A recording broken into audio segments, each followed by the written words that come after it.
क्या आप जानते हैं किसी ऐसे सैलून के बारे में जिसे गलत हेयर कट करने के चुकाने पड़े 2 करोड़ रुपए? या फिर क्या आप किसी ऐसे मॉल के बारे में जानते हैं जो आरक्षित है केवल महिलाओं के लिए? आपने स्नेक वाइन के बारे में तो सुना ही होगा, अगर नहीं तो वीडियो को अंत तक जरूर देखिएगा जनाब। फैक्ट नंबर 10, जरा सोचिए, आप किसी सैलून में बाल कटवाने जाएं और आपके बताए अनुसार हेयर ड्रेसर ने बाल ना काटे हो तो आप क्या करोगे? आपको हेयर ड्रेसर पर गुस्सा आएगा और आप दोबारा उस जगह से बाल नहीं कटवाएंगे। लेकिन क्या आपने कभी सोचा है कि इसकी जगह 2 करोड़ रुपए मिल सकते हैं? दरअसल दिल्ली में स्थित 5 स्टार होटल ITC मौर्या में मौजूद एक सैलून से एक महिला ने हेयर कट करवाया और हेयर ड्रेसर की मिसअंडरस्टैंडिंग की वजह से महिला के बाल गलत कट गए, जिससे उनका हेयर स्टाइल खराब हो गया। उस महिला का नाम आशा रॉय था, जो पेशे से एक हेयर मॉडल थी। गलत हेयर कट ने उनका पूरा करियर खराब कर दिया, जिसकी वजह से उन्हें डिप्रेशन से भी गुजरना पड़ा। लेकिन शिकायत के बाद NCDRC ने होटल ITC मौर्या के खिलाफ एक बड़ी कार्रवाई की, जिसके बाद होटल ने उस मॉडल को 2 करोड़ रुपए मुआवजा दिया।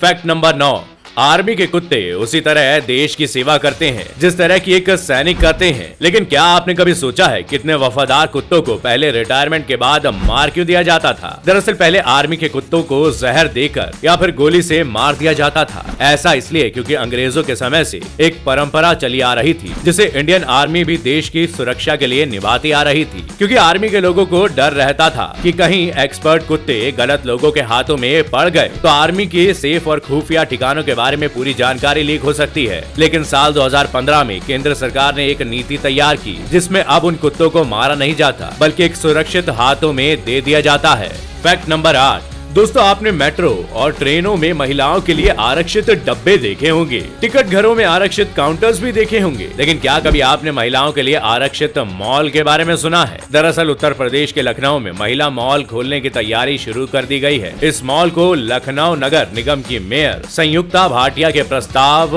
के चलते खोला जा रहा है। इस मॉल को बनाने में तकरीबन 17 करोड़ रुपए खर्च होंगे, जिसके लिए नगर निगम ने चारबाग में लगभग 5000 स्क्वायर फीट जमीन भी अप्रूव कर दी है। इस मॉल में 125 दुकानें होंगी, जिसमें महिलाओं से संबंधित सामान बेचे जाएंगे। बता दें कि भारत का ये दूसरा शॉपिंग मॉल है जो महिलाओं के लिए बनने वाला है। इससे पहले साल 2018 में केरला के कोझिकोड में महिलाओं के लिए मॉल खुला था। फैक्ट नंबर 7, हमारे ब्रेन में मौजूद न्यूरॉन्स जब इंफॉर्मेशन ट्रांसफर कर रहे होते हैं तो उनमें कुछ इस तरीके की व्हाइट लाइट देखने को मिलती है। पर एक टाइम ऐसा भी होता है जब ये न्यूरॉन्स ग्रीन लाइट एमिट करते हैं। चलिए आपको इसके पीछे का कारण बताते हैं। जब भी कोई नई इंफॉर्मेशन हमारे दिमाग के इन न्यूरॉन्स तक पहुंचती है, जैसे कोई नई लैंग्वेज या फिर कोई नई स्किल्स आदि, तो ये न्यूरॉन्स कुछ इस तरीके से हरी लाइट को एमिट करते हैं। और ये होता सिर्फ नई इंफॉर्मेशन के प्रोसेसिंग के दौरान ही है। हालांकि आज तक कोई नहीं जान पाया कि आखिर नई इंफॉर्मेशन के जाते ही न्यूरॉन्स ग्रीन क्यों हो जाते हैं। फैक्ट नंबर 6, दोस्तों आपने कई तरह के वाइन के बारे में सुना होगा और आप में से बहुत से लोगों ने उसे टेस्ट भी किया होगा। लेकिन क्या कभी आपने स्नेक वाइन के बारे में सुना है? अगर नहीं तो हम बताते हैं। दरअसल स्नेक वाइन की शुरुआत चाइना में 771 BC के वक्त हुई थी, जो कि आज पूरे चाइना में, मलेशिया और वियतनाम जैसे देशों में काफी फेमस है। इस वाइन को बनाने के लिए जिंदा सांप को पकड़कर उसे 3 से 4 दिनों तक भूखा रखा जाता था। फिर उस सांप को राइस वाइन के जार में डाल दिया जाता था। राइस वाइन पीने से सांप उल्टियां करता है, जिसकी वजह से उसके अंदर का पॉइजन निकल जाता है। पॉइजन निकलने के बाद फिर से सांप को नए राइस वाइन के जार में रखते थे, करीब 3 से 4 महीनों तक, जिसमें सांप की मौत हो जाती है और वाइन तैयार हो जाता है। फैक्ट नंबर 5, क्या आप किसी ऐसे घर के बारे में जानते हैं जिसने अपने ही मालिक को मौत के घाट उतार दिया? जी हाँ, दरअसल अमेरिका के फ्रांसिस ली स्मिथ नाम के शख्स का सपना था कि वो लोगों की भीड़ से दूर एक सुनसान जगह पर लकड़ी से अपना घर बनाकर रहे। उसने अपना ये सपना पूरा कर भी लिया, लेकिन फिर यही सपना उसकी मौत की वजह बन गया। फ्रांसिस ने पहले लकड़ी से एक मंजिला इमारत का निर्माण किया और फिर उसकी चाहत बढ़ी और फिर कुछ समय बाद उसने 5 मंजिला इमारत का निर्माण कर लिया। उसके बाद वो इसी घर में रहने लगा। लेकिन फिर वो साल 1992 में इस घर की छत से गिर गया और इलाज न मिलने के कारण उसकी मौत हो गई।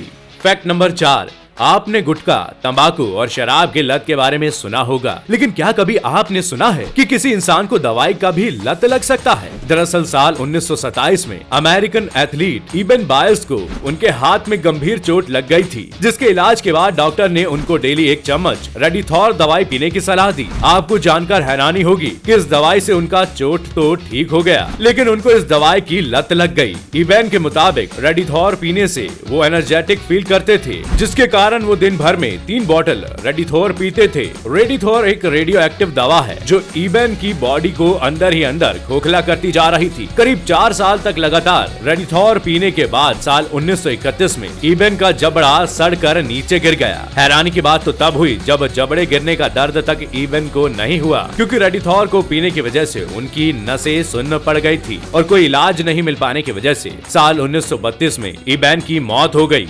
फैक्ट नंबर 3, आपने कई तरह की शादियों के बारे में सुना होगा। लड़के लड़के की शादी, लड़की लड़की की शादी और कई तरीके की शादियां। लेकिन क्या आपने कभी एक दीवार और एक लड़की की शादी के बारे में सुना है? मिलिए ईजा रिटा बर्लिनर मायर से। ईजा 7 साल की थी जब उन्होंने पहली बार टीवी पर बर्लिन वॉल को देखा था और उन्हें उससे प्यार हो गया था। डॉक्टर का कहना है कि ईजा ऑब्जेक्टिव सेक्सुअलिटी का शिकार है, जिसके चलते उन्हें नॉन लिविंग ऑब्जेक्ट्स की तरफ सेक्सुअल अट्रैक्शन फील होने लगा और वे बर्लिन वॉल से प्यार कर बैठी। बात सिर्फ प्यार तक नहीं रुकी। ईजा ने 1979 में अपने कुछ क्लोज फ्रेंड्स और फैमिली मेंबर्स के सामने बर्लिन वॉल से शादी भी कर ली। ईजा के सरनेम का मतलब भी बर्लिन वॉल है। फैक्ट नंबर 2, दोस्तों भैंस हमें दूध देती है और वो दूध काफी ज्यादा हमारी बॉडी के लिए हेल्दी भी होता है। गांव के लोग भैंस को अपने सोर्स ऑफ इनकम के तौर पर पालते हैं। लेकिन क्या आपने कभी सुना है कि भैंस के दूध ना देने की वजह से उसका मालिक उसे थाने लेकर चला गया? दरअसल मध्य प्रदेश के भींड के नया गाँव में एक भैंस अचानक दूध देने से इनकार करने लगी। ऐसे में भैंस के मालिक बाबूलाल जाटव को परेशानी हुई और उन्हें लगा कि किसी ने जादू टोना कर दिया है उनकी भैंस के ऊपर, इसलिए वो दूध नहीं दे रही। बाबूलाल अपनी भैंस को थाने में लेकर चले गए। ऐसे में पुलिस वालों ने जानवरों के डॉक्टर से मिलने की सलाह दी। तब जाकर वो डॉक्टर से मिले और समाधान निकला। मजे की बात ये थी कि अब बाबूलाल की भैंस दूध देने लगी है, जिसकी जानकारी बाबूलाल ने थाने में आकर दी।